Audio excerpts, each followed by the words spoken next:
10 years ago, I made the decision to build my personal brand that was elevated, yet approachable, and reflected who I was, not just what I did. I created my website with Show It because it's true drag and drop freedom, so you can easily build and update your site. Plus, their real human support team, game changer. Want to try it for yourself? Head to jasminestar.com/show it for a 14-day free trial and first month free when you subscribe. Sow seeds without expectation. Sow seeds in just goodness and benevolence. Sow seeds without the intention of getting something in return, so that when the harvest does come in, the connections and the relationships you've made with people is they show up not just for you, but for your business. And so when your business wins, they are winning too. Okay, this is one of my favorite shows to create. And the only reason why I say that, it's because I hear the most from you when I create these shows. Welcome to the quarterly review. We are reviewing quarter 3 of 2025. And I have to say that we started calling these episodes Laying Bricks, because one time I happened just to do this episode. I'm like, I'm going to talk about the bricks that I'm laying to my future success. Because I think that what happens is that people look at somebody's business growth or trajectory and they're like, wow, it must have been easy, or they got lucky, or I wonder what they did.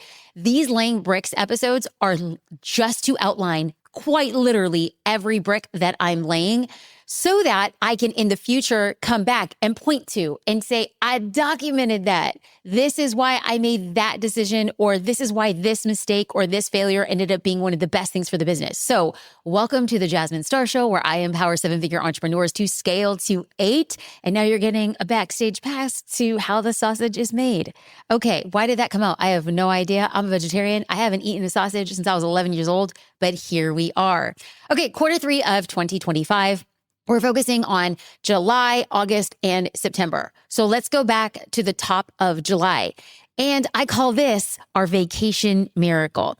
So if we go back, I knew that I needed a break in July, very much so. I was kind of like running on all cylinders, and I wanted to completely unplug off social media, off my computer, and off my phone.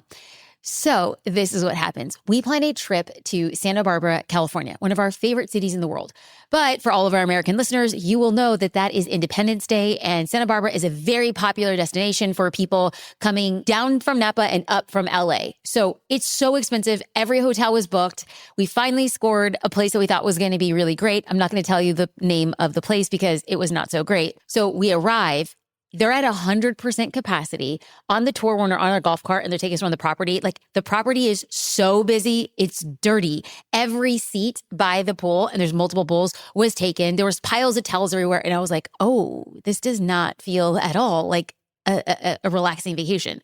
It felt like spring break if you were under 11 years old. And I was like, okay, I gotta recalibrate. I'm like, it's okay, Jasmine. Everything's happening for you. It's fine. It's fine. It's fine. We get back up to the room. The room is not at all what we had expected. And so I was like, JD, like, this is not going to cut it. Like, we're going to be here for 5 nights. This room is not going to cut it. He's like, you're totally right. He calls. He's like, is there anything available? And he told me later that he told himself that whatever the price of the suite was, he's like, I don't even care. We'll dip into our savings. Like, we got it. We got to change the situation because we hardly get these like 5-night breaks. And they're like, we're so sorry. There's no availability. This was like Bethlehem and no inns anywhere. So we took Luna down to the pool, and it was not the experience that I'd wanted. And I told JD, I said, hey, this is not going to work out here. I think we should just stay here the night and like, let's forget the trip. Let's go home. We'll be more relaxed at home. So he was disappointed, but we let it be. And he says, tomorrow morning we leave. We did dinner there at the property. And he said, hey, before we go, is there anything that might turn this trip around for you so that we could leave and make it feel like it was worth your time? I said, I'm going to text my friend, and maybe tomorrow morning we can go on a walk and get a cup of coffee, and because she lives there in Santa Barbara. He said, I love that idea. So I texted her and I said, hey, I'm in Santa Barbara. Do you want to go on a walk and get a cup of coffee? And she's like, Jasmine, I'm so sorry. I'm on my way to Copenhagen. I was like, no problem. It's totally last minute. She says, where are you staying? I tell her. And she's like, 5 minutes later, she's like, do you want to stay at my beach house? And I was like, sure. She's like, I'm not there, but my assistant will let you in. We'll give you the gate codes, blah, blah, blah, blah. And she's like, go over tonight. And I said, are you sure? It's almost 9. She's like, go over tonight. You'll get in. I tell JD is already packing our bags. We pack our suitcases. You guys, I'm not even kidding you. It was like as if the hotel was on fire. We threw everything together, and we look at each other and we're like in a state of disbelief because we literally said, we're going home. This is not the trip for us. And all of a sudden, 9:30 at night, we're driving and we exit in the Santa Barbara Montecito area. Now, here's one thing. I've never seen my friend's beach house. And to be totally honest, I didn't know she had one. And so we pull in and the security gate, we go in and it's completely dark. So we don't even really see where it is that we're going, but we just follow the path. And then we enter in, and let me just tell you, I haven't stayed in hotels as nice as this house. I'm not going to lie.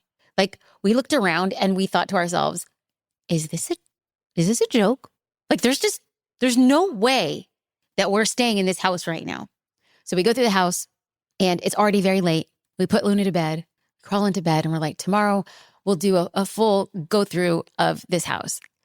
We wake up, and you know that scene in The Holiday where Kate Winslet trades houses with Cameron Diaz, and she's in the bed, and she's from that little cottage. She's from that English cottage, and she's there in Los Angeles, and then there's like the electric blinds that go up. I had the Kate Winslet moment. So I wake up in this high ceilinged room, and I realize where I'm at, and I turn over and I press the blinds, and the blinds come up, and hand to heaven, we're on the freaking beach. There is about, 10 feet of sand, and then there's the beach. And the way that we're kind of like in a cove. So what our windows open is the entire gorgeous cove that is Santa Barbara on the water. And I'm like, I can't believe this is happening. It was like that Kevin McAllister scene from Home Alone. He's like, I made my family disappear. I was literally like, I made all the guests at the hotel on 4th of July disappear. I ran through that house, almost that Kevin McAllister sped up moment. And I don't want to be dramatic, but going from the fact that we were going to leave because it was not that to this wildly generous gift from a friend. And she's like, the house is yours. Do whatever you would like. The cleaning crew will come in on Monday. And I have to tell you that I had no idea then that that was going to be everything I needed, but more so my family had needed. So I felt like what experienced there, because we're talking about what happened in quarter 3, but I have to tell you that the start of quarter 3 completely and radically impacted the end of quarter 3. So we're going to start here at the pure magnetic and energetic expansion of what had happened, because we didn't have any digital devices. We just built forts on the sand, and we went on long walks, and we had lazy breakfasts. And JD, because number one, we weren't planning on staying in a house. And number two, she wasn't planning on hosting guests in a house. So then, the next morning, JD wakes up and he comes back with like freshly baked croissants from bakeries in Montecito and a jug of coffee. And we're drinking and we're pouring our coffee from this jug into her beautiful coffee morning cups and over like the coast. And it's misty. And we're sitting on these plush couches, and we just spoke for hours before Luna woke up. I didn't think that I needed that complete energy recalibration, but also expansion, because I don't know if you've ever been in a place that just calls you got to step up, kid. I had a you got to step up, kid moment. I'm sitting here and all of a sudden, like everything in me is like, the world and life is so much bigger. Like, baby girl, I'm happy you've been playing this game, but there are bigger games to play. And will you step up to that opportunity? I'm telling you, being in that house was a spreading of a chasm to say you have a long way to go. Start walking. I think that one of the things was, it's like 3 days into our 6-day trip, we stayed there 5 nights. I asked myself, I'm not even lying. I was like, if there was ever a point that I didn't believe in miracles, this would be the trip that would challenge every belief.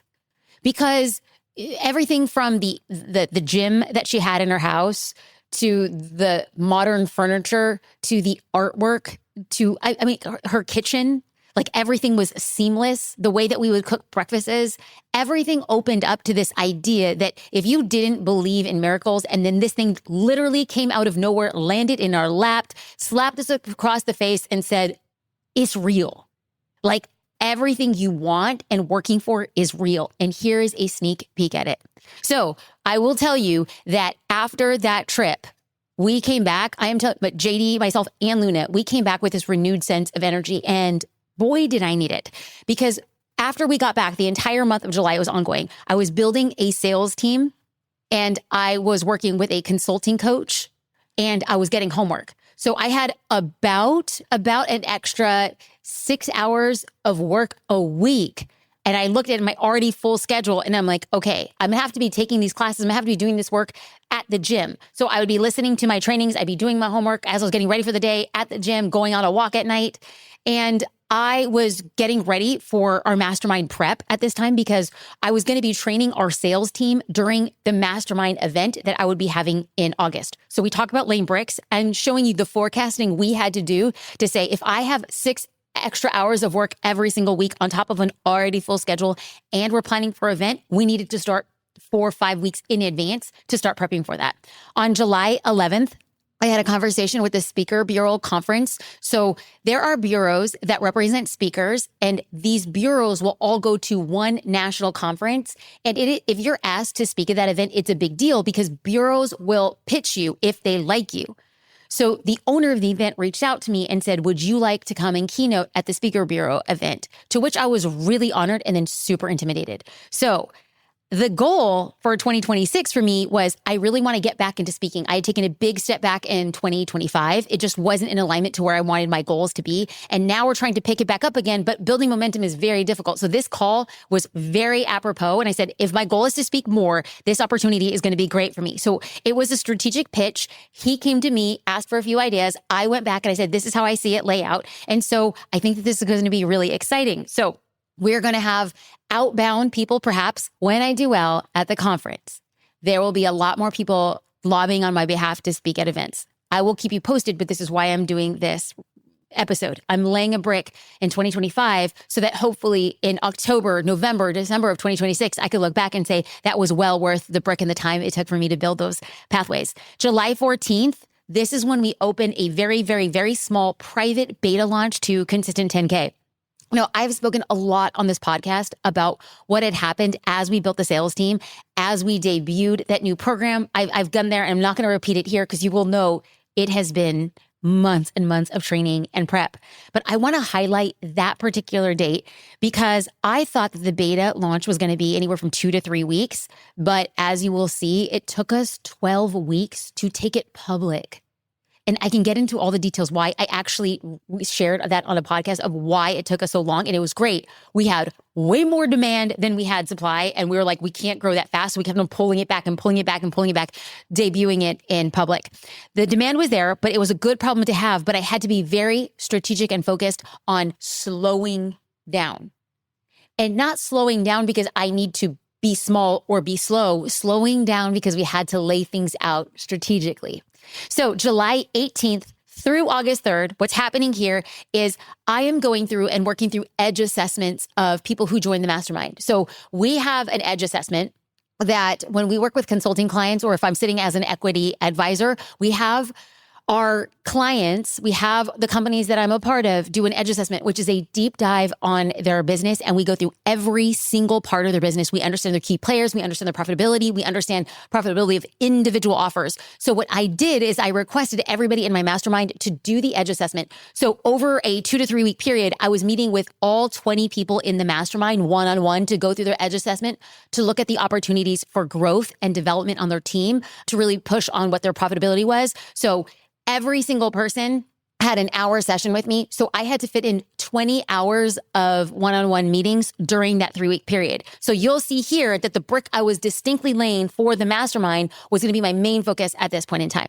Now, July 23rd to the 26th, I went to a peer-led mastermind in Chicago. I did a whole podcast episode on what I learned there at that mastermind. But the key takeaway and message was I needed to focus. And what parameters did I put in process for me to focus at that mastermind, not take on new things, but say, you have to launch this thing. And even though you have other great ideas, this has to be your main focus. So I'll be sure to link that in the show notes. August 1st through 3rd. So I just went through the month of July. So now we're in August. I went to another peer-led mastermind, and this time it was in Tucson. Now, if you're sitting here and you're saying, wow, Jasmine, you're spending a lot of time with other business owners, I will tell you that my word of the year was flow. And whenever very distinct opportunities arose for me to be in rooms with people I deeply respect and admire, as I'm building out a new arm of my business, I felt like the best use of my time is to be around other people who were constantly thinking bigger and had bigger results. So this group of people in Tucson challenged me in very deep and profound ways. It was my best time to be there. So we've been working together now for like 3 years. We track our process with each other and see our growth. And the goal here was to talk about new ways to grow and scale. What I will say here again was that my focus was to stay focused. I was like, Jasmine, they're coming up with these great ideas. It's really exciting. It's highly engaging, but you have to get this arm of the business off and running before you start adding too many things to it. August 5th through the 7th, this is where I hosted my in-person event for my mastermind members. This mastermind is an all-female mastermind for 7-figure founders. These business owners are making millions in business, and they want to know how they cross the $10 million mark. So 7 to 8 figures. Now, it was hosted in Newport Beach, and this was going to be the first time that everybody was meeting for the first time as a new cohort. So I had amazing guests lined up. So Amy Porterfield, Neil Patel, Jessica Marks, Lindsay Zastro, and my team came together for 3 days to pour into the women, to give a deep dive of their business, to challenge their commonly held beliefs, and to put frameworks for how they might build their teams in order to scale.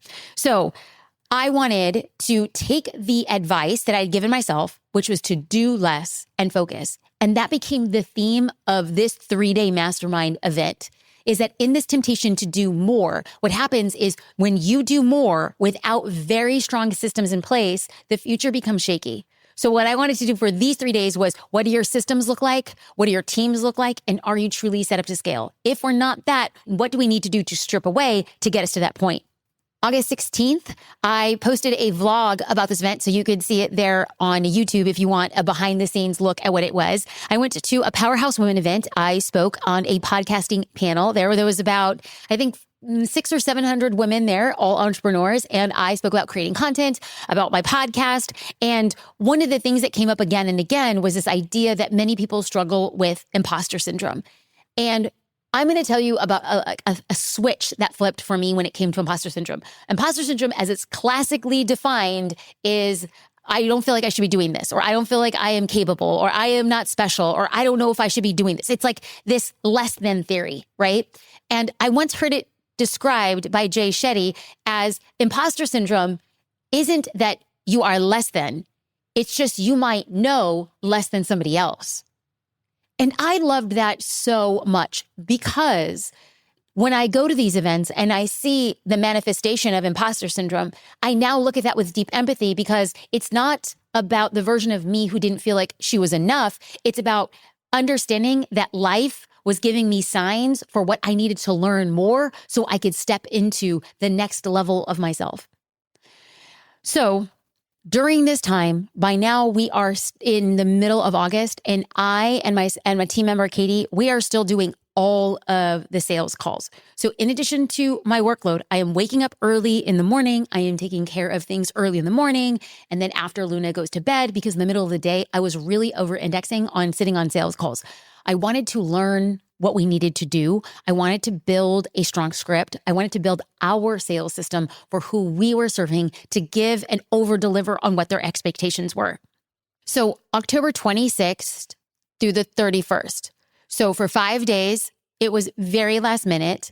I usually try to get away for a couple of days on my own to recalibrate and figure out, like, that's kind of like halfway through the year. And I look at my goals and I look at to where I'm tracking, and I ask myself, are those goals still possible? And if so, what do I need to do to change in order to hit them in the last 6 months of the year?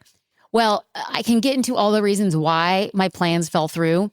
And then all of a sudden, I felt very called. I can't explain it, but I'll try. There's this place that I've been wanting to go to for years. It's called Sensei, and it's in Lanai, Hawaii. I normally go to Sensei in Palm Springs. It's like a health and wellness center. It's very woo and country. You do like country? Maybe not country. Very woo and crunchy. It is very crunchy. It's like very hippie, granola type. And in health wellness, you do a lot of meditation. You do a lot of self-discovery, personal development. And I've always loved it. And they were closed. Sensei Palm Springs was closed when I had the break scheduled in my calendar. So I looked at other wellness centers and nothing was resonant. And I asked JD, I was like, what do you think about me going to Sensei in Lanai? And he's like, okay, that's a long trip and you'll be solo. And so if you went out there, he's like, you probably should stay for a couple more days since it's a significant trip.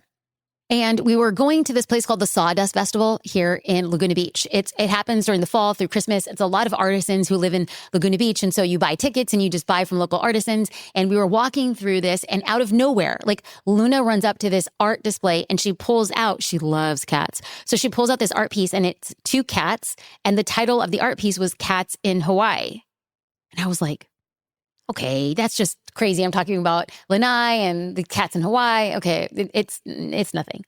And then we're walking, and then I see like this display. It's like you buy raffle tickets to win a trip to Hawaii. And I was like, Jasmine, just ignore it. Now you're just looking for reasons to go. But you know how they say that signs come in three, or you have to see or hear something three times for you to know it's time for you to pay attention.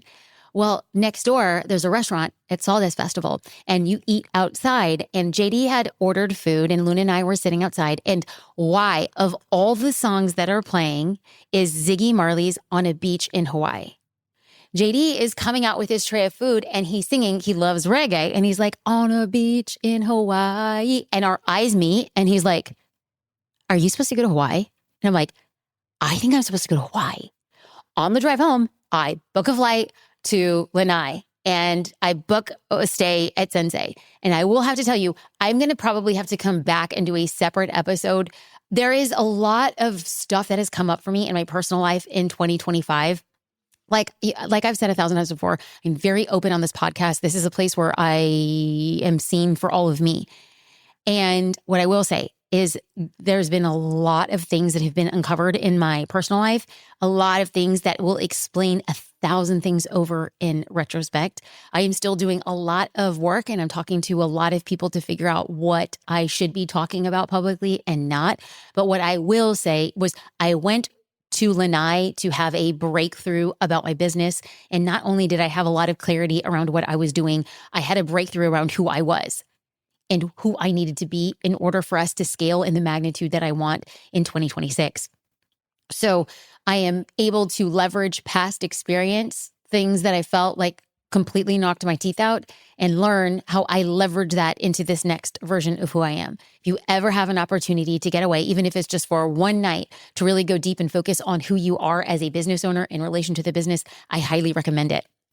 So now we are officially in September. It is September 10th, and I have an advisory day for MemberUp. So one of the companies that sits within our holding company, I sit as an advisor for equity in a company called MemberUp. Amy Sangster was a guest on the podcast. She talked about building community and AI and the future of work, and it was so good. I will be sure to link that in the episode. So we get together about quarterly. We meet every other week. And then we meet quarterly to do a deep dive of the business. Like, what are we doing? What are our projections? Version 2 was just about to be launched to raving reviews. The updates and the feature set were so beautiful and like chef's kiss. But we were talking about like, what does it look to market it? What is the launch plan? How are we growing? What are the funnels? And so that's what I do as an advisor into companies. And so it was such a great day. On September 11th, I was a speaker at an AI and efficiency event with Nick Sonnenberg. So I went to Malibu, and one of the things that was really great is Nick was a podcast guest. I will be sure to link to Nick's podcast here again in the show notes. And here I want to pause. When we talk about laying bricks and you hear me say, oh, Nick Sonnenberg was a guest, Amy Sangster was a guest, Lindsay Zastro, who spoke at my mastermind, has also been a guest on the podcast. Like, I want to be very clear and let you know that every relationship and every give type relationship and every opportunity and every brand expansion and association is laying a brick. You know, I would have never expected, like, having invited Nick to be a guest on my podcast, that he would then go and invite me to speak at his mastermind and then open the door and make so many connections for me to other entrepreneurs. The same thing with Amy Sangster is, look, we were introduced, we got to know each other. She started asking me a lot of tech questions around development and my experience with it. And she distinctly saw the value that I bring to her company. And so you see how all of these interweaving pieces start working together over time. So if right now you're at a point and you're wondering, well, I'm not seeing the fruit of my labor. Like, Jasmine, I'm planting seeds, but like my harvest hasn't come in. I just want to remind you to stay focused. Sow seeds without expectation. Sow seeds in just goodness and benevolence. Sow seeds without the intention of getting something in return, so that when the harvest does come in, the connections and the relationships you've made with people is they show up not just for you, but for your business. And so when your business wins, they are winning too. So I spoke at Nick's mastermind. I was speaking about building a brand and marketing on social media and how we're leveraging AI in all of our businesses. And it was there that I met really incredible people. Some of the people that I met in the room, you will be seeing them come on the podcast as guests. So please keep your eye out for Dr. Alan Bernard. He is going to be teaching entrepreneurs how to make better decisions faster and how to move our limiting beliefs so we achieve the results we want. Amazing. So keep your eyes out for that. So now we're at September 18th, where I was invited to speak at the Wealthy and Well-Known Summit with Rory and AJ Vaden. They had a summit for entrepreneurs to build their personal brands, and they asked me to come in, and it was a different experience. Normally, I'm invited to do a keynote. They invited me to do a Q&A session, and I have to tell you, it was so real and it was so raw. And I got to the stage and I was like, ooh, I don't know if I should have said all the things that I said, but I said what I said.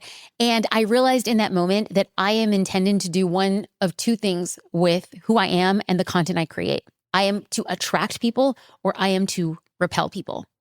And the minute that I reconciled those differences there in Nashville, I said, you came to say what you know your truth is. And I will not be for everybody. And that's okay. And what I intended to do was to speak my truth. And if it resonated with other people, that was going to be a good thing. So I spoke about my experiences building businesses and then building the holding company, all while using my personal brand to leverage them. And I decided to do something a little bit different too. I'm actually taking the recording of that event and I'm going to be sharing it in just a few episodes here on the podcast. Why would I do something like that, having got off a stage and questioned whether or not I said too much? I want to be me. I want to be 100% me, unapologetically, and show you what it takes to build a business in public. So keep your eyes peeled for that. Now, September 20th, I went to an all-female day of 8- and 9-figure business owners mastermind here in Newport Beach. So it was hosted by Natasha Willis and Lori Harder. They had about 15 women fly in from around the United States, and it was a full day of getting together, talking about businesses, growing, seeing what's happening, and synergizing what we're seeing and learning from each other and how we're going to be building our businesses into 2026. I have to say, it was really inspiring and incredible. Sometimes, not always, different groups of people might get different raps for not sharing or being ego-driven. And so to be in a group of people who were rooting for themselves as much and as hard as they were rooting for you was really powerful and incredible. And then everybody in that room was like, hey, I can make an intro there and I can make this connection. And it felt so good and synergistic to be in a room for a short amount of period of time, get those activations, and everybody goes and says, okay, well, we'll meet up again in however many long, like 6 or 8 months. That was beautiful. At the end of September 24th through the 31st, myself, JD, and Luna went to celebrate our wedding anniversary. JD and I had been married 20 years. We were babies when we got married, and we knew we wanted to go somewhere special. We absolutely love Cabo San Lucas, Mexico. And when he had said, hey, this is where I think we should be spending our 20th wedding anniversary, I said, yes, let's do it. And he said, so should we get somebody in our family to babysit Luna? And I said, absolutely not. Baby girl is my whole world. And so to celebrate our 20th anniversary with her was really incredible. Here again, I unplugged. I didn't take a computer. I wasn't on social media, and that felt great. That felt really, really good.